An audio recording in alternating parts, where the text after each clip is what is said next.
وآخر دعواهم أن الحمد لله رب العالمين۔ وعدہ لے لوں کہ آپ اس پہ پھر عمل کریں گے۔ اللہ کے رسول صلی اللہ علیہ وسلم جب سیدہ عائشہ کی رخصتی پہ آئے تھے تو چاش کی نماز کے وقت آئے تھے، تو ہمیں براتیں کس وقت لے کے جانی چاہیے؟ اب نہیں بولے۔ کب پہنچتے ہیں؟ رات 9 بجے۔ واپس کب فارغ ہوتے ہیں؟ کچھ پتہ نہیں 200 لوگوں نے شرکت کی، صبح کی نماز کس نے پڑھی ہے؟ یہ زیادتی ہے۔ رات سونے کے لیے ہوتی ہے میرے پیارے بھائیوں۔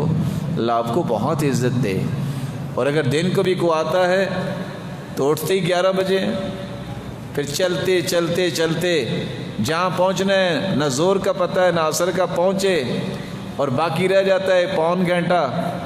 صبح کا کھانا کتنے بیچارے بیمار بھی ہوتے ہیں، ادھر اذانیں ہو رہی ہوتی ہے مغرب کی، ادھر جی وہ لنچ کر رہے ہوتے ہیں۔ اب یہ تو برنچ کا وقت بھی نہیں رہا جس پہ آپ لنچ کر رہے ہیں، پھر وہاں سے بھاگم بھاگ گئے، کچھ پتہ نہیں کس نے نماز پڑھی ہے کس نے نہیں پڑھی۔ معمولات اپنے سیٹ کیجئے، یہ اللہ کا نظام ہے۔ اللہ ذوالجلال قرآن مجید میں فرماتے ہیں وَجَعَلْنَا اللَّيْلَ لِبَاسًا وَجَعَلْنَا النَّهَارَ مَعَاشًا۔ یہ دن معیشت کو مضبوط کرنے کے لیے ہے، رات جو ہے یہ لباس ہے، سونے کے لیے ہے۔